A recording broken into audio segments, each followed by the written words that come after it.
if we think about the crypto market outside of Bitcoin, you'll notice that none of these things have gone to new highs, really. I mean, Ethereum, Solana, none of this has. Why? Because it's driven by liquidity. US total liquidity has not gone to new highs yet, but it will over time because, again, to keep explaining this to you guys, because you don't want to hear me, and you lose patience and you go, why didn't it go up? Is we've got to do this game. We've got to pay for the interest on the debt. The only way of doing it is global liquidity, or is total liquidity. And as you go through, that then lifts that. So if you go back to that chart, there's the hockey stick over time, that longer term version of the banana zone that has to come into play, because if not, the whole system falls apart. So there you go. Bitcoin Zilla stands out with its simplicity and clarity. We've crafted an experience that anyone can dive into, whether you're a crypto expert or just a new to the crypto world. Now guess who keeps his eye on us? The author of best-selling book Rich Dad Poor Dad, Robert Kiyosaki. And we want to take this opportunity and thank all the people who trusted us, and we read every comment. And the best part, it's free. Subscribing now means you will get all new information for free. Don't just follow the trends, stay ahead of them. Subscribe to Bitcoin Zilla today and enjoy the new edge. Raoul Pal dives into crypto getting crushed. Fear everywhere, noise flooding timelines. Watch him break it down and guide us through. Now, the last time it shut down was back in 2019. Again, we kind of broke the plumbing of the financial system back then.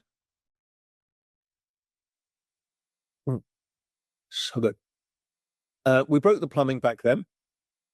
Once it reopened, so it shut down, the markets didn't like it for the same reasons. The plumbing started creaking. The Fed had to come in, start going back from QT to QE, and also injected liquidity. So here we are. The shutdown's ended.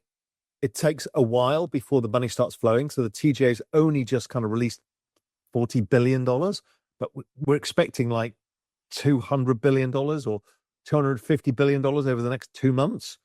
So what happens then is eerily similar, should stabilize coming few days, next week, today, who the hell knows, doesn't really matter. I know it feels like it does, but it doesn't. And then the market took off like a rocket ship. And all of this is to say that the reason we look at all of this stuff is Bitcoin is, and crypto is, a macro asset class. That's the important thing to understand. What it means by macro, it's driven by macroeconomics. And macroeconomics, for me, is the business cycle. And here is the business cycle, up and down. We talked about that before. And lo and behold, remember that, the 4-year cycle? Well, that was the crypto cycle. No shit, Sherlock, because it was the debt refinancing cycle. And right now, the ISM is kind of in that middle year where it's not hooked up, not grown. Bitcoin's slope has been frustrating for people. I want this bit. Well, it's going to come in the next 12 months, and everyone's going to go, he said that last year. He's a moron. He's just a snake oil salesman. Look, market analysis is not some sort of crystal ball where you see the absolute truth in everything. The everything code is the truth. How it plays out is still something we need to learn. And we need to understand the nuances. When the world gives you lemons like a government shutdown, you need to deal with it. You bought the ticket, you take the ride. And you just kind of grow up and deal with changing probabilities, because that's how the world works. When we look at financial conditions, this is our financial conditions index, which is correlated to gold, as I said, even though it's not, gold's not in the index. Total liquidity lags it. So by 3 months.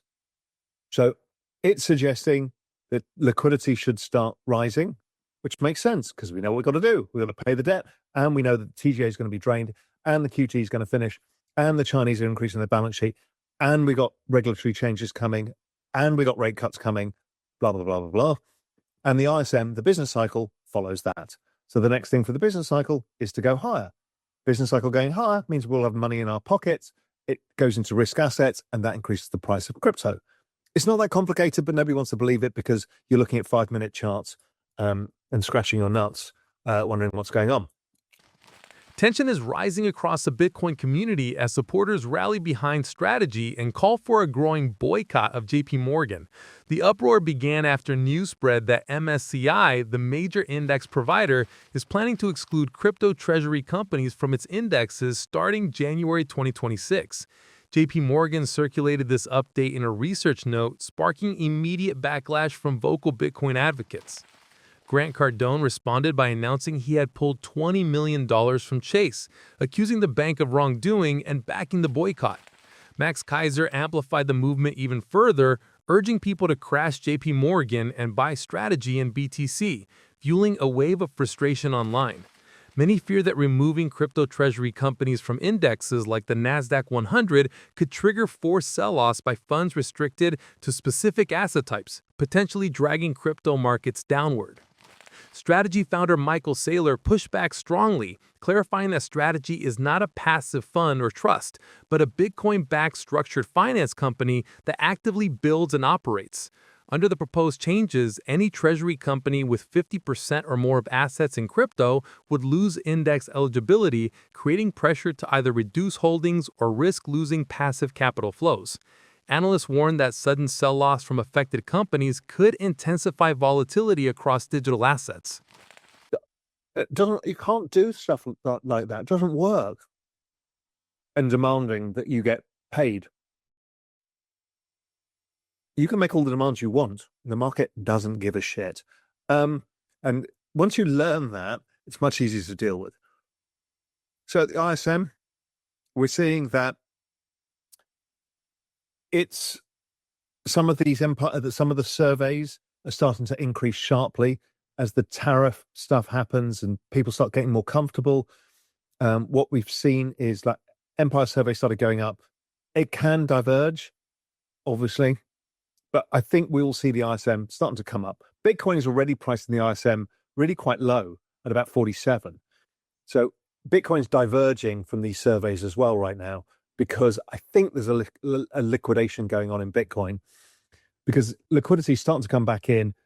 Crypto's trading like shit, like somebody got hosed in October the 10th and is unwinding something. That's what it feels like to me. And, it feels like, and we'll come on to sentiment in a sec, panic lows. Okay, the dollar, big component of all of this. The dollar is what is the main part of financial conditions, which leads. The dollar is following the last Trump cycle almost perfectly. Now, the dollar's still going higher, I think, in the short term, but it should roll over and have another leg lower. Doesn't change the world if it doesn't. It just means that we have a pretty good read on when the end of the cycle is, because this leads by like 9 months. So as part of our financial conditions index, but our general thesis is liquidity comes back. They start changing a few things with like SLR, stuff like that. And again, those of you on Real Vision, I can answer all the questions about this stuff tomorrow on the AMA. But generally speaking, as the liquidity comes back in, we should see the dollar have its final leg lower. Robert Kiyosaki is sounding the alarm louder than ever, warning that the biggest market crash in history is already unfolding across the US, Europe, and Asia. He believes the downturn he predicted years ago is now accelerating, fueled not only by economic weakness, but by the explosive rise of artificial intelligence. According to him, AI will wipe out millions of jobs, triggering a ripple effect that could crush office buildings, housing markets, and entire industries as unemployment rises. Despite the grim tone, Kiyosaki insists there is a path forward for those who act quickly. He urges investors to shift into assets that are scarce and resistant to inflation: gold, silver, Bitcoin, and Ethereum. He argues that these assets offer protection when traditional markets crumble, and even doubled down with bold predictions, saying silver could climb from $50 to $70 soon and potentially reach $200 by 2026. Kiyosaki remains confident that crisis creates some of the greatest opportunities in history. While many may face heavy losses, he believes prepared investors can turn this moment into life-changing financial growth. His message is clear: the crash has begun, but those who position themselves now could emerge stronger than ever. If you have been watching so far, thank you so much for watching, and do not forget to subscribe to Bitcoin Zilla for daily news, all for free. That's all for today's video. Until next time.